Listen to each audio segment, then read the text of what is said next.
कैरिस driver को उस छोटे आदमी के रूप में शनाया का ख्याल रखने का आदेश मिला था, जिसे वो पूरी श्रद्धा के साथ कर रहा था, क्योंकि उसे पता था कि यह काम उसे मोटी रकम देगा।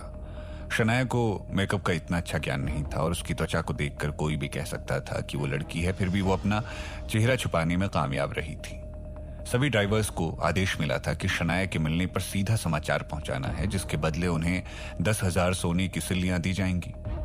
इनाम इतना बड़ा था कि हर कोई इस काम को अंजाम देने में लग गया था। सभी ड्राइवर अपनी अपनी हर सवारी को इज्जत देने लगे थे, क्योंकि उनमें से कोई भी शनाया हो सकती थी।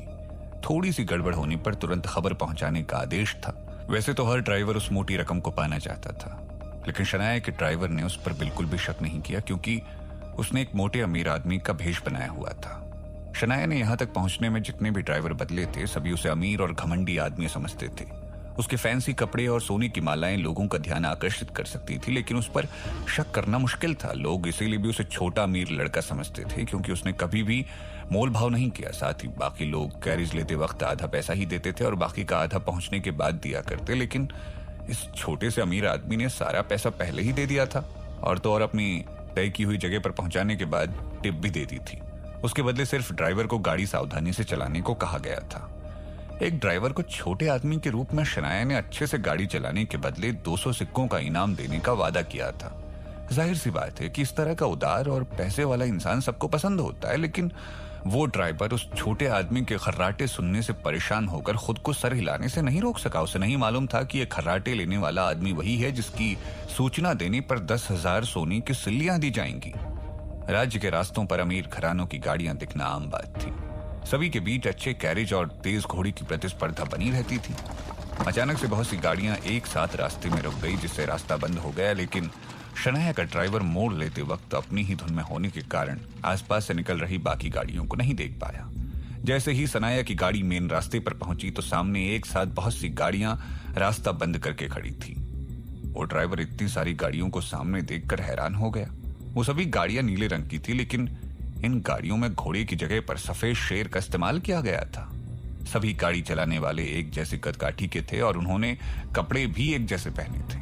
उनमें से महर्षि की गाड़ी और चालक दोनों ही सबसे अलग लग रहे थे। छोटे अमीर आदमी का ड्राइवर डर कर कांप रहा था। तभी महर्षि अपनी गाड़ी से उतरे। सभी लोग उन्हें सर झुकाकर प्रणाम कर रहे थे। छोटे अमीर आदमी का ड्राइवर अपनी जगह पर बैठा महर्षि के कैरिज को घूर रहा था। शनाया बार बार टेलीपोर्ट करके थक गई थी और वो बहुत समय से एक कैरिज से दूसरे और दूसरे से तीसरे में टेलीपोर्ट करती जा रही थी। उसे बहुत कम समय मिलता था सोने के लिए। पिछले जन्म में एक रॉ एजेंट होने के कारण वो हमेशा सावधान की स्थिति में रहती थी। उसे नींद में भी पता था कि उसके खर्राटे ड्राइवर को परेशान करते हैं।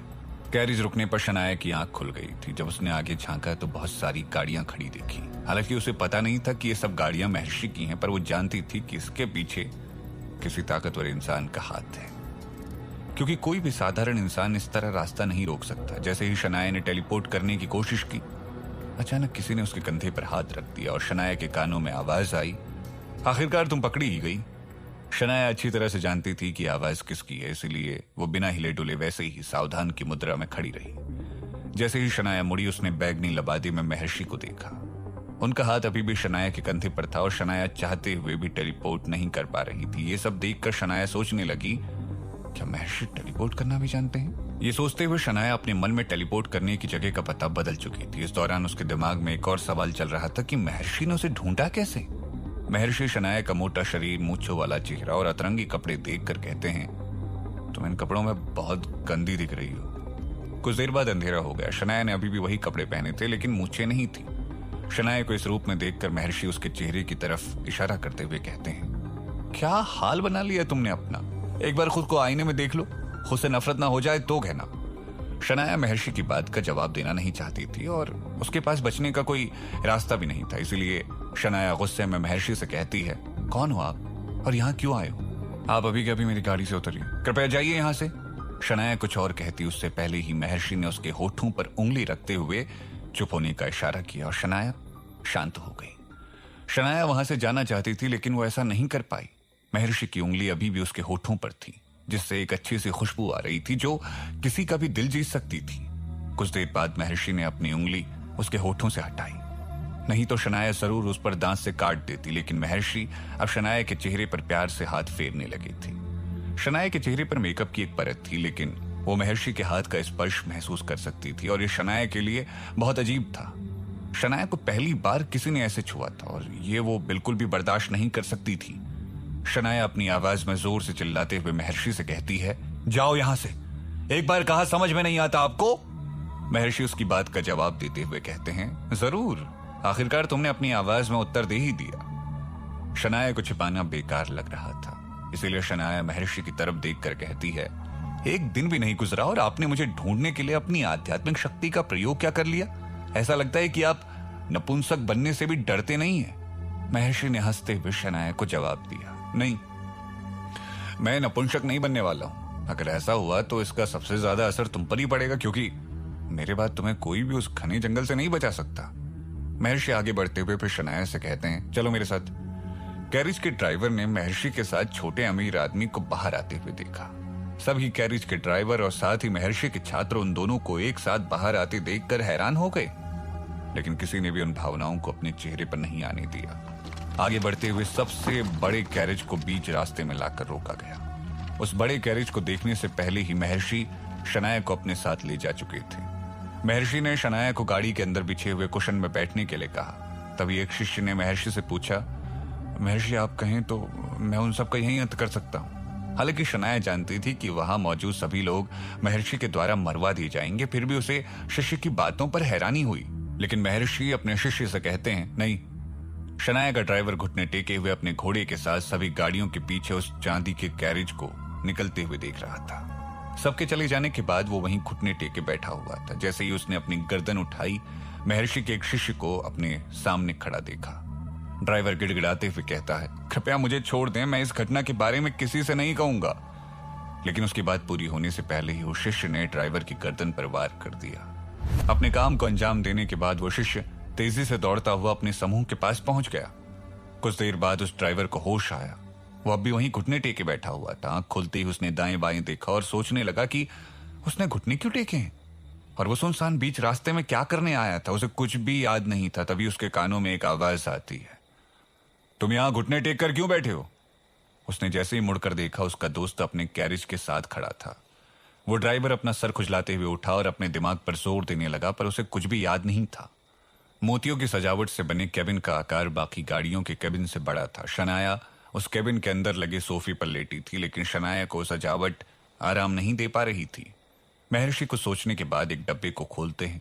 उस डब्बे में चाकू, चिमटी और हथौड़ा था। ये औजार तेज धार वाले चिकित्सा उपकरण जैसे लग रहे थे। शनाया पीछे हटते हुए महर्षि से पूछती है, आप क्या करने की कोशिश कर रहे हैं? महर्षि कैंची उठाते हुए शनाया की तरफ मोड़ते हैं और कुछ सोचते हुए शनाया से कहते हैं, क्या तुम इन उपकरणों के बारे में जानती हो? क्योंकि मैं तुम्हारी चमड़ी काटकर देखना चाहता हूं कि तुमने अपना भेष कैसे बनाया। ये कहते हुए महर्षि शनाया के करीब आते हैं। शनाया अपना चेहरा बचाते हुए कहती है, आपको जो कुछ भी जानना है मैं बताने के लिए तैयार हूं। महर्षि कहते हैं, डरो मत, मैं ऐसा कुछ नहीं करने वाला जिससे तुम्हें परेशानी हो। मुझे बस तुम्हारी चमड़ी का छोटा सा टुकड़ा चाहिए। मेरे पास घाव भरने की दवा भी है। अगर शनाया के पैर नहीं बंधे होते तो वो जरूर महर्षि को लात मार देती, लेकिन उसके पास शांत रहने के अलावा कोई और रास्ता नहीं था। फिर भी शनाया महर्षि से कहती है, नहीं, आप ऐसा नहीं कर सकते। महर्षि शांत होकर शनाया से पूछते हैं, मैं ये काम अभी नहीं कर सकता क्योंकि तुम्हारी त्वचा साफ नहीं है। जैसे ही हम झील के पास पहुंचेंगे तो तुम स्नान कर लेना। शनाया ने अपनी सुरक्षा के लिए एक लंबी सांस लेते हुए अपने चेहरे पर लगे मेकअप के बारे में बताना सही समझा। इसीलिए शनाया महर्षि से कहती है, अपने शिष्य को पानी, सिरका और सफेद शराब लाने को कहिए, मैं अपना चेहरा खुद धो लूंगी। इसके अलावा शनाया ने कुछ और सामान बताया, जिसे सुनते ही महर्षि शनाया से पूछते हैं, मुझे चेहरा साफ करने से ज्यादा ये सब अचार बनाने का सामान लग रहा है। शनाया महर्षि को घूरते हुए कहती है, सिर्फ यही चीजें मेरे चेहरे का भेष हटा सकती है। महर्षि मुस्कुराते हुए शनाया से कहते हैं, मुझे तुम पर भरोसा है, लेकिन तुमने ये भेष बनाया कैसे? महर्षि फिर से पूछते हैं, मैं ये भी जानना चाहता हूं कि खुद को इतना मोटा दिखाने के लिए तुमने कितने कपड़े पहने हैं? साथ ही ये शरीर को नुकसान पहुंचा सकते हैं। क्या तुम्हें इसे हटाने में मेरी मदद चाहिए? शनाया गुस्से में कहती है, मुझे गर्मी नहीं लग रही है तो मुझे हटाने की कोई जरूरत भी नहीं है। जो मेकअप शनाया ने खुद को मोटा दिखाने के लिए लगाया था वो बहुत हद तक असली लग रहा था, लेकिन उसे पूरे शरीर का मेकअप हटाने के लिए बहुत सारे सामान की जरूरत थी। साथ ही वो गाड़ी इतनी बड़ी नहीं थी कि उसमें बाथ टब फिट आ सके, और शनाया महर्षि के सामने अपने कपड़े भी नहीं उतार सकती थी। महर्षि अपने शिष्य को शनाया का बताया हुआ सामान लाने को कहते हैं। फिर शनाया की तरफ देखकर उससे पूछते हैं, क्या तुम सच में ठीक हो? शनाया महर्षि की बात का जवाब देती है, मेरे चेहरे की तरफ देखिए, क्या आपको कहीं भी पसीना दिख रहा है? महर्षि शनाया से कहते हैं, ठीक है, जैसा तुम ठीक समझो। सोफे पर लेटी हुई शनाया आसमान की तरफ देखते हुए महर्षि से पूछती है, आप मुझे कहां ले आए हो? महर्षि कहते हैं, हमारी गाड़ी आसमान में उड़ रही है। शनाया हैरान होकर कहती है, मुझे लगा था आप मुझे मेरी तैयारी करने के लिए 3 दिन का समय तो देंगे। महर्षि उसकी बात का जवाब देते हुए कहते हैं, ये बात सिर्फ तुम्हारे गायब ना होने पर लागू हो सकती थी, लेकिन तुम मुझे जहर देकर गायब हो गई। शनाया कहती है, लेकिन मैं पकड़ी गई और आप पर जहर का कोई असर नहीं हुआ, इसलिए आपको अपना वादा पूरा करना चाहिए। महर्षि शनाया से कहते हैं, तुम जो करना चाहती थी उसमें तुम सफल रही, और जहर का कितना असर हुआ यह हमें शादी के बाद ही पता चलेगा। ये सुनते ही शनाया शांत हो जाती है और एक लंबी सांस लेकर कहती है, महर्षि कृपया शादी के लिए आप इतनी जल्दी ना करें। महर्षि शनाया से कहते हैं, मुझे महर्षि कहकर विनती करने का हक सिर्फ मेरे शिष्य, मेरे मित्र और मेरी पत्नी को है, तो बताओ तुम इनमें से कौन हो? साथ ही हमारे समाज में 2 महर्षि हैं, मैं ये भी जानना चाहता हूं कि तुम्हारी विनती किससे है और तुम किसे महर्षि कह रही हो? शनाया इन छोटी छोटी बातों को लेकर बहस नहीं करना चाहती थी, इसलिए उसने चुप रहने में ही भलाई समझी, लेकिन उसके दिमाग में सवाल आ रहा था कि अगर वो महर्षि को महर्षि नहीं बुला सकती तो क्या कहकर बुलाएगी? दूसरी बात, क्या महर्षि उससे ढंग से बात नहीं कर सकते? शनाया को सवालों की दुनिया से बाहर लाने के लिए महर्षि उसकी तरफ देखते हुए कहते हैं, जान, क्या तुम्हें लगता है कि इतने सवालों की जरूरत है एक साफ सीधे जवाब के लिए जो तुम्हें पहले से ही पता है? शनाया को महर्षि का जान कहना अच्छा नहीं लगता, इसलिए वो गुस्से में महर्षि से सवाल करती है, आप मुझे जान नहीं कह सकते? हालांकि इस तरह के शब्दों का प्रयोग महर्षि ने पहली बार किया था, लेकिन शनाया भागने में इतनी व्यस्त थी कि उसे महसूस ही नहीं हुआ। तब महर्षि शनाया से कहते हैं, बहुत साल पहले जब मैं यात्रा में था, उस बीच मैंने तुम्हें देखा, तुम बहुत छोटी सी थी, तब पहली बार मैंने तुम्हें जान कहा था। क्या शनाया फिर से भागने की कोशिश करेगी? क्या महर्षि भी टेलीपोर्ट करना जानते थे? क्या शनाया की शादी महर्षि से हो जाएगी?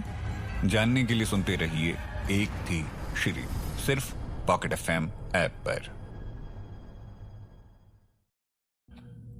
महर्षि शनाया से कहते हैं, उसके बाद समय गुजर गया और तुम बड़ी हो गई। महर्षि की बात सुनकर शनाया चुप थी। कुछ देर बाद शनाया महर्षि से कहती है, अब मुझे पता चला कि आपने मुझे बड़ी होते देखा। इस अनुसार आप मेरे माँ बाप की उम्र के हैं, तो क्या मुझे आपको चाचा कहकर बुलाना चाहिए? महर्षि ने शनाया की बात का जवाब नहीं दिया, इसीलिए शनाया महर्षि से फिर कहती है, शायद चाचा कहना उतना अच्छा नहीं लगेगा, मुझे आपको दादाजी कहना चाहिए, है ना? महर्षि ये सब सुनते हुए चुप बैठे शनाया की तरफ देखकर कहते हैं, हाँ, जैसा तुम चाहो। महर्षि की मुस्कुराहट को देखकर शनाया को शक होता है, क्योंकि महर्षि ने पहले कभी ऐसा नहीं किया था। महर्षि शनाया का शक दूर करते हुए अपने ड्राइवर से कहते हैं, परीक्षा का समय आ चुका है, जल्दी चलाओ। ड्राइवर महर्षि से कहता है, जी हाँ महर्षि। गाड़ी की गति तेज करते समय गाड़ी का संतुलन बिगड़ने लगता है, जिससे शनाया के शरीर में अजीब सी उलझन होने लगती है। कुछ पल के लिए ऐसा लगा जैसे किसी ने केबिन को पूरी तरह से हिला दिया हो। किस्मत से गाड़ी के अंदर बिछा कुशन काफी मुलायम था, इसलिए शनाया को चोट नहीं आई, लेकिन उसकी आंखों के सामने धुंधलापन छाने लगा था और उसे चक्कर भी आ रहे थे। वो बहुत गर्म महसूस कर रही थी और उसे पसीना आने लगा था। लगातार हालत बिगड़ते देख शनाया को समझ नहीं आ रहा था कि ये लगातार टेलीपोर्ट करने का नतीजा था या केबिन में गर्मी बढ़ने लगी थी। इतनी गर्मी उसके लिए बर्दाश्त के बाहर थी। गर्मी से शनाया का खून खौल रहा था और उसका चेहरा बहुत लाल हो गया था। महर्षि वहीं कोने में बैठे शांति से किताब पढ़ रहे थे। गाड़ी के हिलने से कई बार शनाया उनके पैरों के पास गिरी, पर उन्हें कोई फर्क नहीं पड़ा, लेकिन शनाया को महर्षि के पास होने पर ठंडक महसूस हो रही थी। अगर शनाया महर्षि के पैर पकड़ लेती तो शायद उसके शरीर को थोड़ा सुकून मिल जाता। गर्मी बढ़ने के कारण शनाया का रक्तदाब भी बढ़ने लगा था। शनाया उस गर्मी से बचने के लिए महर्षि के पैरों को गले लगाना चाहती थी। हालांकि ऐसे बेकार ख्याल उसके मन में नहीं आते, लेकिन गर्मी ने उसे मजबूर कर दिया था। शनाया जानती थी कि ऐसा सोचना भी गलत है, पर उसके पास कोई और रास्ता नहीं था। इसीलिए शनाया सोचने लगी कि मेरे अहंकार की कीमत मेरी जिंदगी से तो बड़ी नहीं हो सकती, और महर्षि के पैर इतने खराब भी नहीं थे कि उसे गले ना लगाया जा सके। जब महर्षि ने शनाया की तरफ देखा तो वो हैरान हो गए। शनाया का मोटा और गोल चेहरा पसीने से तर था, क्योंकि उसने अपने चेहरे पर कुछ नकली मुहासे और निशान भी लगाए थे ताकि लोग उसे पहचान ना सकें। लेकिन इस समय पसीने ने उसका मेकअप खराब कर दिया था। महर्षि एक लंबी सांस लेते हुए शनाया से कहते हैं, मैं तुमसे बड़ा हूं। एक आदमी औरत का बिना शादी के एक दूसरे के करीब आना समाज में सजा के योग्य माना जाता है। क्या तुम्हें सजा से डर नहीं लगता? शनाया ने झटके से जवाब दिया, नहीं, मैं संभाल लूंगी कि मैंने एक बर्फ की चट्टान को गले लगाया है। महर्षि शनाया की बात सुनकर हैरान हुए। उन्होंने शनाया को दूर जाने को कहा। शनाया के शरीर की मेकअप की परत अब बहुत गंदी दिख रही थी, इसलिए महर्षि ने अपने हाथों को घूमते हुए शनाया को एक बार और खुद से दूर जाने के लिए कह दिया। उसके बाद शनाया महर्षि के पास नहीं आई। शनाया के चारों ओर कांच की एक दीवार बन गई थी। अब केबिन में और ज्यादा गर्मी बढ़ने लगी थी और शनाया के लिए बर्दाश्त करना बेहद मुश्किल था और वो बेहोश हो गई। कुछ देर बाद केबिन का तापमान सामान्य हो गया और महर्षि ने शनाया के चेहरे से पसीना साफ किया। महर्षि ने कुछ देर उसकी ओर देखा और फिर हल्के से अपना हाथ उसके चेहरे पर घुमाया। इतने में शनाया के शरीर का सारा पसीना सूख गया और वो झटके से होश में आई तो उसने देखा कि उसके कुर्ते के 2 बटन खुले। हालांकि वो बटन हवा देने के लिए खोले गए थे, लेकिन शनाया इसमें कुछ भी सोच सकती थी, इसलिए महर्षि उससे दूर जाकर बैठ गए और शनाया के साथ बातचीत से बचने की कोशिश कर रहे थे। लेकिन हालत सामान्य देखकर महर्षि ने फिर से शनाया की तरफ अपना हाथ बढ़ाया। ये देखकर शनाया ने गुस्से में अपने कुर्ते का एक और बटन खोल दिया ताकि महर्षि को देखने में कोई कठिनाई ना हो। वैसे भी उसकी त्वचा के ऊपर मेकअप की एक परत चढ़ी हुई थी, पर यह मेकअप की परत भी असली लग रही थी, इसलिए एकदम गोरी, साफ, मुलायम त्वचा देखकर महर्षि की आंखें डगमगाई, लेकिन उन्होंने खुद को काबू में कर लिया। शनाया काफी समय तक गर्मी से परेशान होने के कारण थक गई थी, इसीलिए वो सोफे पर सो गई। महर्षि उसके मोटे हाथों को अब भी देख रहे थे। शनाया के गोरे और मोटे हाथों में कुछ पसीने की बूंदें रह गई थी। महर्षि शनाया की मेकअप से बनाई हुई त्वचा के बारे में जानना चाहते थे, क्योंकि उनके लिए ये एक नई तकनीक थी। वो खुद भी ऐसा कुछ नहीं बना पाए थे जो इतना असली लगे। महर्षि सोच रहे थे कि अगर वो शनाया को नहीं ढूंढते तो उन्हें इस तकनीक का कभी पता नहीं चलता। आखिर उसने कहां से सीखा होगा ये सब? इस मेकअप से बनी त्वचा को देखकर लगता है कि वो इस काम में माहिर है। शनाया ने उस मेकअप के द्वारा सभी अंग बनाए थे। उसने हाथ, पैर की चमड़ी से लेकर नाखून तक कोई भी चीज नहीं छोड़ी थी। महर्षि ने शनाया की जांघों की तरफ देखा। हालांकि उसने बहुत सारे कपड़ों से खुद को ढका हुआ था, इसलिए महर्षि को कुछ भी दिखाई नहीं दिया, लेकिन वो जानना चाहते थे कि क्या शनाया ने शरीर के निचले हिस्से पर भी काम किया है या नहीं। इसलिए महर्षि ने उसकी तरफ हाथ बढ़ाया, लेकिन उनके दिमाग में ख्याल आया कि ऐसा करना गलत होगा, इसलिए उन्होंने अपने हाथ पीछे ले लिए। फिर महर्षि शनाया के चेहरे पर हाथ फेरते हुए कहते हैं, जान, तुम बहुत अलग हो, पर कौन हो तुम? तभी अंगूठी की आंख खुली और महर्षि ने उसे देखते ही उसके ऊपर अपना हाथ रख दिया, इसलिए उसकी चमक तुरंत चली गई। महर्षि के मन में जिज्ञासा और इस तकनीक को ढूंढने की कोशिश दोनों ही जारी थी। तभी गाड़ी की गति तेज होने की वजह से केबिन में हलचल शुरू हो गई, इसलिए महर्षि ड्राइवर से कहते हैं, गति बहुत तेज है, थोड़ी धीमी कर। ड्राइवर ने इस बात का कोई जवाब नहीं दिया, क्योंकि कुछ समय पहले महर्षि ने ही उसे गाड़ी की गति तेज करने को कहा था। ड्राइवर ने महर्षि के अनुसार गाड़ी की गति धीमी की और उसके बाद उसने नीचे झुककर देखा, जहां गाड़ी तेज चलने से कुछ खरोंच आ गई थी। उसे पता था कि अगर महर्षि ने देखा तो उन्हें अच्छा नहीं लगेगा, इसलिए उसने उन खरोंचों को खुद ठीक कर दिया। इतने में एक शिष्य ने महर्षि को आवाज लगाई और आवाज सुनते ही महर्षि ने शिष्य को अंदर से जवाब दिया। शिष्य ने बताया कि हमें एक और सूचना देने वाली चिड़िया मिली है। महर्षि शिष्य को सूचक चिड़िया का पता लगाने को कहते हैं। वो शिष्य महर्षि को सर हिलाकर हाँ में जवाब देता है। सूचक चिड़िया के बारे में पता चलने पर महर्षि परेशान हो गए थे, क्योंकि वो सूचक चिड़िया बहुत मुश्किल से पाई जाती थी और साथ ही उसे खरीदने के लिए बहुत सारे सोने के सिक्कों की जरूरत पड़ती थी।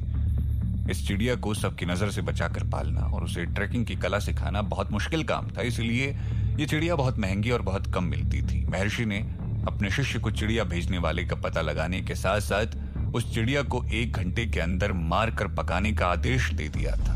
हालांकि महर्षि शाकाहारी थे। शिष्य महर्षि से पूछता है, महर्षि, क्या हमें अपनी योजना बदलने की जरूरत है या हम उस योजना के अनुसार आगे बढ़ते रहेंगे? क्योंकि मुझे ऐसा लगता है कि हमें फिर से ढूंढने की कोशिश की जा सकती है या फिर हमारे पीछे एक और सूचक चिड़िया भेजी जा सकती है। महर्षि शिष्य से पूछते हैं, क्या आप में से किसी को पता है कि वो सूचक चिड़िया भेजने वाला इंसान हमसे कितनी दूरी पर है?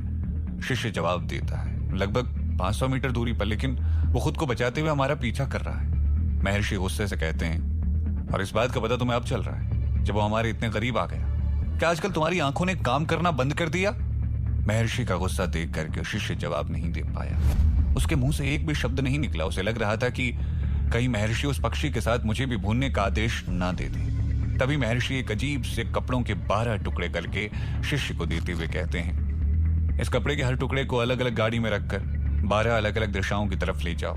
जब शिष्य ने उस कपड़े के टुकड़ों पर उनका खून लगा देखा तो उसे बड़ी हैरानी हुई, लेकिन उसने महर्षि से कोई सवाल नहीं पूछा। वो उनके द्वारा बताए गए काम को अंजाम देने के लिए वहां से निकलना जरूरी समझ रहा था। कुछ देर बाद सभी शिष्यों ने महर्षि को हाथ पकड़कर अपने साथ एक मोटे भद्दे इंसान को बाहर लाते हुए देखा। ये देखकर सब हैरान हो गए, लेकिन किसी को भी सवाल करने की हिम्मत नहीं हुई। पर सबके मन में एक ही बात घूम रही थी कि आज तक महर्षि ने किसी का हाथ नहीं पकड़ा, चाहे वो परी ही क्यों ना हो, फिर आज कैसे? महर्षि के शिष्य उन्हें अमर मानते थे, क्योंकि महर्षि कभी किसी आम इंसान से बात नहीं करते थे, किसी के पास नहीं जाते थे, उनके ऊपर किसी प्रकार की भावनाओं या विचारों का असर नहीं होता था। अब तक सभी शिष्यों के लिए वो अकेले और सर्वोपरि थे। बाद में उन्होंने सुना कि महर्षि ने शनाया को महल से बाहर निकाला और उसका हाथ पकड़ लिया, पर उनके हाथों के बीच कपड़े की परत थी। महर्षि को शनाया के इतने करीब देखकर उनके शिष्य हैरान थे कि उनके गुरु किसी के इतने करीब कैसे हो सकते हैं। फिर शनाया के अचानक गायब हो जाने के बाद से उनमें दया का भाव आ गया था, क्योंकि उन्हें लगा था कि जो लड़की हमारे गुरु के करीब थी वही तो गायब हो गई। उसके लिए वो बात अलग थी, क्योंकि वो शनाया के बारे में जानते थे। शनाया शांत स्वभाव की थी और साथ ही महर्षि की मंगेतर भी थी, लेकिन जिसे वो अभी महर्षि के साथ देख रहे थे वो बेहद बदसूरत था। इस घटना को महर्षि के सारे शिष्य भूल जाना चाहते थे कि उन्होंने एक बदसूरत, मोटे और गंदे आदमी का हाथ पकड़ा हुआ था। ऐसी घटना का मतलब और उसकी जरूरत समझना उन शिष्यों को अपनी समझ से बाहर लग रहा था। उनके पास भी कहने के लिए कोई शब्द नहीं थे। उन लोगों ने खुद के सवालों को दबाते हुए शांत रहने की कोशिश की। शिष्य भी यही सोच रहे थे कि क्या महर्षि समलैंगिक थे? अगर ऐसा नहीं है तो फिर उन्होंने क्यों उस मोटे आदमी को अपने साथ लाकर अपनी गाड़ी पर बिठाया और साथ ही उसका हाथ पकड़कर अपने साथ बाहर भी ले आए? अब ये सवाल सभी शिष्यों के बीच में चलने लगा कि क्या महर्षि समलैंगिक हैं? दूसरी तरफ शिष्यों के दिमाग में एक और बात चल रही थी कि अगर महर्षि समलैंगिक हैं तो भी क्या पूरे संसार में उन्हें उस भद्दे, मोटे और छोटे कद के आदमी के अलावा और कोई नहीं मिला? यह सवाल उनके मन में इसीलिए भी उठा क्योंकि महर्षि लंबे, सुडौल और सुंदर दिखने के साथ साथ अलग तरह की प्रतिभा रखते थे। महर्षि के पीछे 16 गाड़ियां थी और उनके शिष्य भी इतने थे कि 12 गाड़ियों को लेकर 12 अलग अलग दिशाओं में फैल सके। सारे शिष्य बहुत जल्दी जल्दी दूरी तय कर रहे थे, तभी उन्हें अचानक एक गाड़ी का वजन ज्यादा महसूस होने लगा, जैसे एक और इंसान उस गाड़ी में बैठा हो। ड्राइवर हैरान होकर जैसे ही पीछे मुड़ता है, अचानक उसके कानों में महर्षि की आवाज आती है, जैसा तय हुआ है वैसा ही करना है, ज्यादा मत सोचो और गाड़ी अच्छे से चलाओ ताकि कोई दुर्घटना ना हो। शिष्य हैरान हो गया। उसे लगा कि कहीं महर्षि ने उसकी गाड़ी में उस मोटे भद्दे इंसान को तो नहीं बिठा लिया, पर उसने वही किया जो महर्षि का आदेश था। वो एक अच्छा ड्राइवर था। उसने गाड़ी को महल की ओर बढ़ा दिया।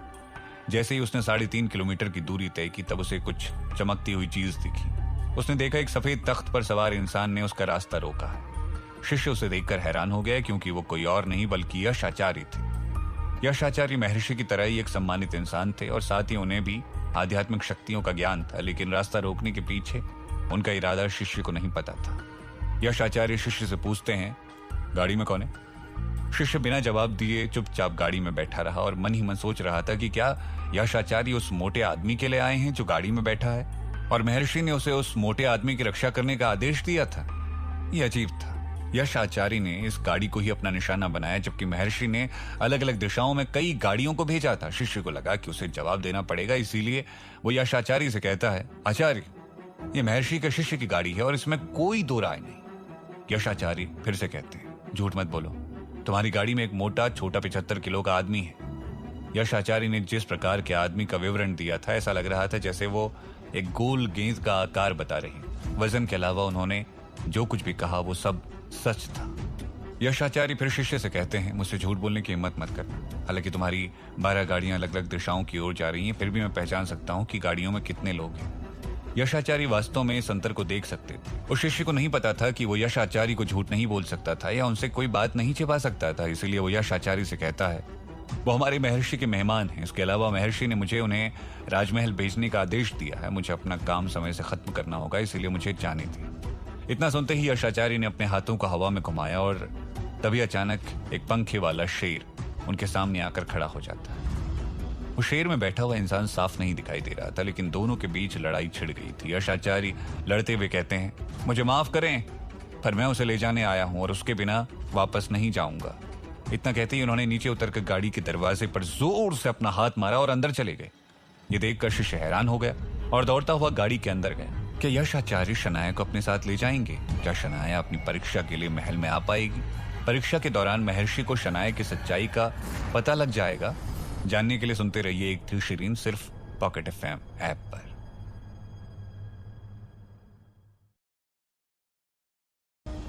यश आचार्य को गाड़ी के अंदर आते ही एक जोर का धक्का लगा और वो जमीन पर गिर पड़े।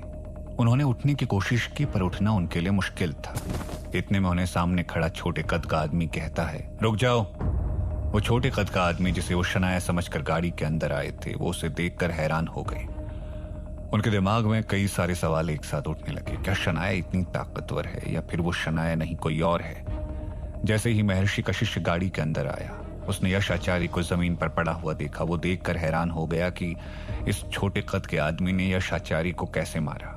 क्या वो यश आचार्य से ज्यादा शक्तिशाली है? यह दृश्य उसके लिए चौंका देने वाला था। जैसे ही यश आचार्य ने अपना सर उठाकर ऊपर देखा, उसके सामने बैठा लकड़ी का ढांचा हिलने लगा। इस लकड़ी के ढांचे का आकार और कद दोनों ही शनाया के जैसा था। साथ ही ढांचे का चेहरा हूबहू उस मोटे आदमी के जैसा बना हुआ था। तभी शिष्य गाड़ी से उतर गया, लेकिन उसे पता चल गया था कि वो मोटा आदमी कोई और नहीं, शनाया थी। उस ढांचे को उतारते ही महर्षि यश आचार्य सामने आए। ये देखकर यश आचार्य चौंकते हुए उठते हैं और उनके मुंह से अचानक एक शब्द निकलता है, महर्षि। तभी यश आचार्य ने अपनी मुट्ठी बांधी, क्योंकि यश आचार्य महर्षि के शिष्य थे, इसलिए उनके आदर में यश आचार्य को घुटने टेक कर उनके सामने बैठना पड़ा। हालांकि उन्होंने सर नहीं झुकाया। यश आचार्य जिसे ढूंढने आए थे वो इस गाड़ी में नहीं थी। ये जानकर वो अपने तख्त पर वापस लौट गए और फिर आसमान में गायब हो गए। शिष्य गाड़ी बढ़ाने लगा। इस घटना ने उसे सदमे में डाल दिया था। उसे समझ नहीं आ रहा था कि महर्षि ने उसे गलत गाड़ी में क्यों भेजा, और क्या शनाया इतनी ताकतवर हो सकती है कि वो यश आचार्य को हरा सके। वो समझता था कि शनाया एक सीधी और शांत बच्ची है, लेकिन आज उसने यश आचार्य को धूल चटा दी थी। इस घटना का कारण और जरूरत दोनों ही जानना उसके लिए बहुत मुश्किल था। अंत में उसने सारे सवालों को अपने दिमाग से निकालकर सिर्फ गाड़ी चलाने पर अपना ध्यान देना उचित समझा। जब शनाया की आंख खुली तो वो एक मुलायम गद्दे में सोई थी, जिसका आकार बहुत बड़ा था। शनाया झटके से उठकर चारों तरफ देखती है कि कमरा बहुत बड़ा है, खिड़कियों पर बड़े बड़े पर्दे लगे हुए हैं। वो अपने आप से पूछती है, मैं कहाँ हूं? तभी तुरंत शनाया अपनी चादर उठाकर बिस्तर से बाहर निकलती है और फिर खुद को आईने में देखकर एक लंबी सांस लेती है। अब भी वो उस मोटे आदमी के भेष में थी। उसके शरीर में वही कपड़े थे जो उसने पहने थे, लेकिन कपड़े पहले से साफ दिख रहे थे। शनाया सोच रही थी कि क्या महर्षि ने बेहोशी की हालत में उसकी मेकअप तकनीक के बारे में जानने की कोशिश नहीं की होगी। फिर उसने अपनी आंखें बंद करके टेलीपोर्ट की शक्ति को जांचने के लिए तुरंत ही खुद को टेलीपोर्ट किया और वो दरवाजे से टकराई। शनाया को इस बात की खुशी थी कि वो अब भी टेलीपोर्ट कर पा रही है, लेकिन उसके दिमाग में एक सवाल ये भी चल रहा था कि वो टेलीपोर्ट करके दरवाजे से बाहर क्यों नहीं जा सकती। उसने एक बार फिर कोशिश की, लेकिन वो टेलीपोर्ट से दीवार पार नहीं कर सकी। हालांकि टेलीपोर्ट में दीवार या दरवाजा कभी भी उसे रोक नहीं पाए थे। ये उसके साथ पहली बार हो रहा था, इसलिए वो दरवाजे के पास जाकर उसकी बनावट को देखने लगी। तभी एक लड़की दरवाजा खोलकर अंदर आई।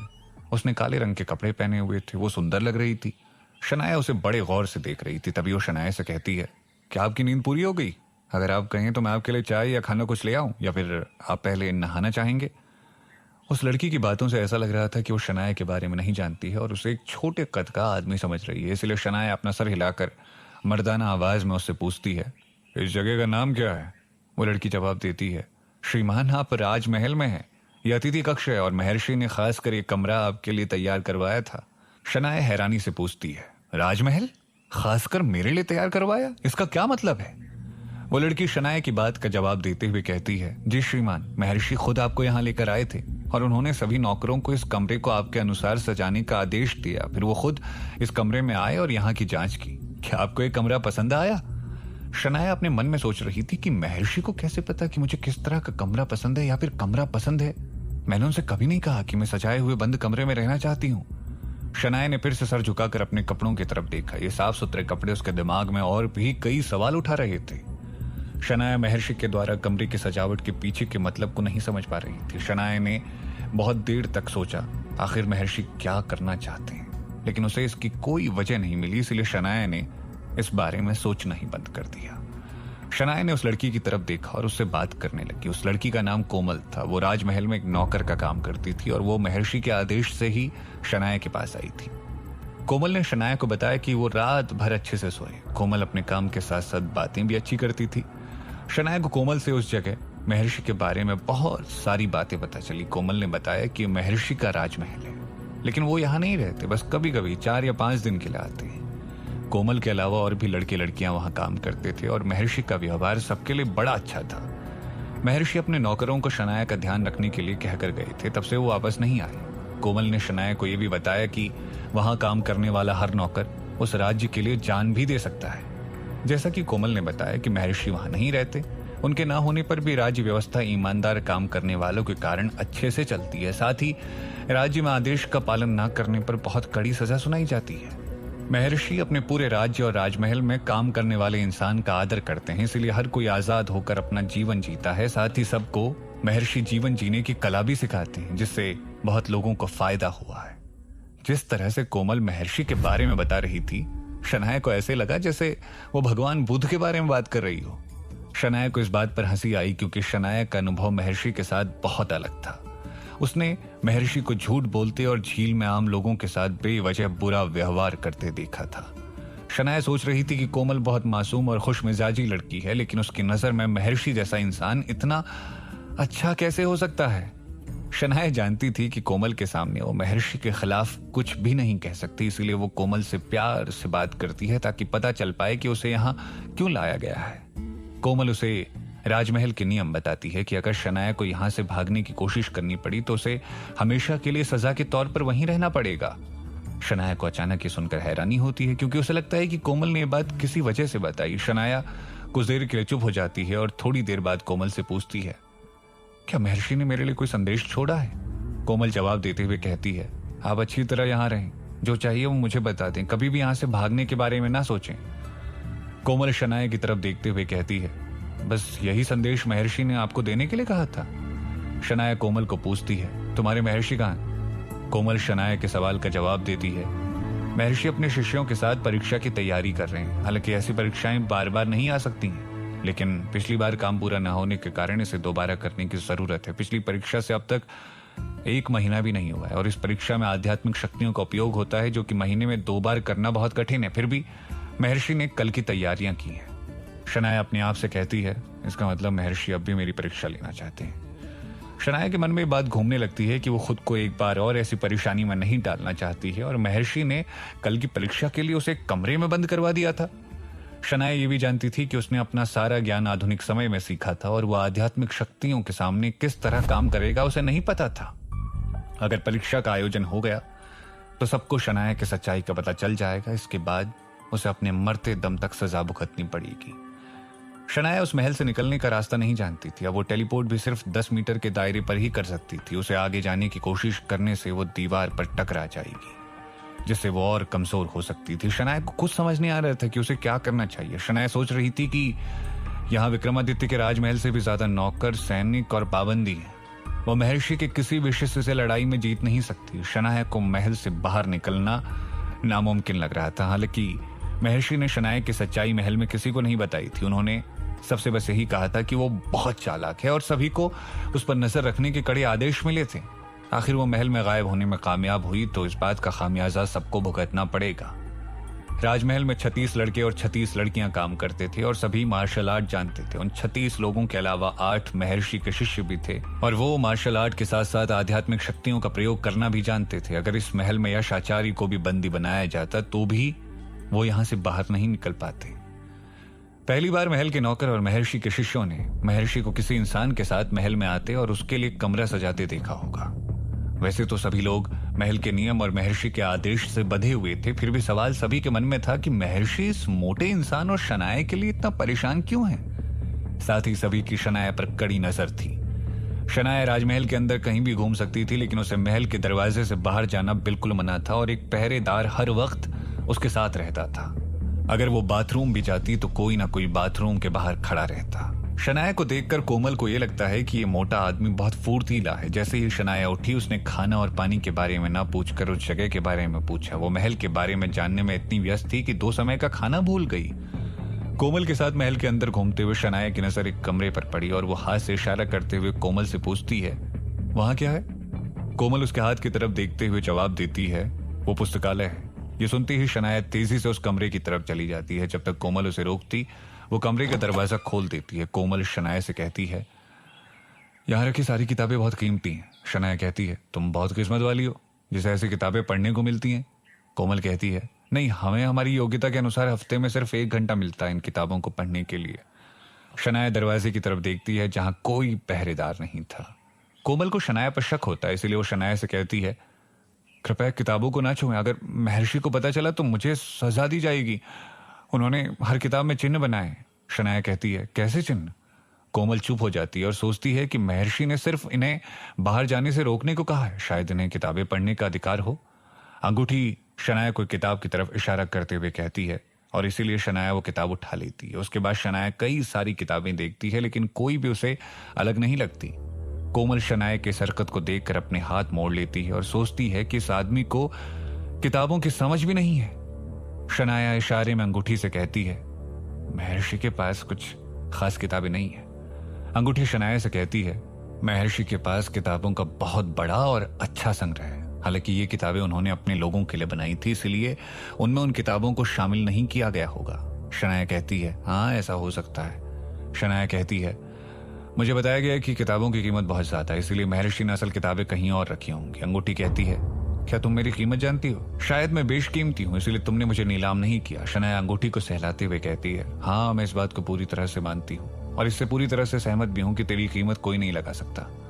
अंगूठी कहती है, आज तक तुमने कभी मेरी तारीफ नहीं की, यह सुनकर मुझे अच्छा लगा। शनाया फिर से कहती है, मुझे तुम्हारे बारे में कहना ही पड़ेगा कि तुम नायाब हो। जो कुछ भी मेरे साथ होता है तू सब जानती है। अब मुझे पता है, जब मैं बेहोश हुई थी तो उसके बाद क्या हुआ था? अंगूठी ने कहा, हाँ, मुझे पता है। अंगूठी को पता था कि शनाया उससे जरूर पूछेगी, लेकिन उठने के बाद उसने इस बारे में कोई बात नहीं की, तो शायद उसे जानने की इच्छा ना हो। लेकिन शनाया अचानक ये सवाल करेगी, ये अंगूठी ने नहीं सोचा था। शनाया फिर से कहती है, याद है तो बता, कम से कम तुझे मुझसे तो झूठ नहीं बोलना चाहिए। मुझे लगता है तू सब भूल गई है। अंगूठी ने सच कहने का फैसला किया और झटके से कहा, उसने तुम्हें छुआ। यह कहकर अंगूठी चुप हो गई। शनाया ने गुस्से से कहा, उसने कहाँ छुआ?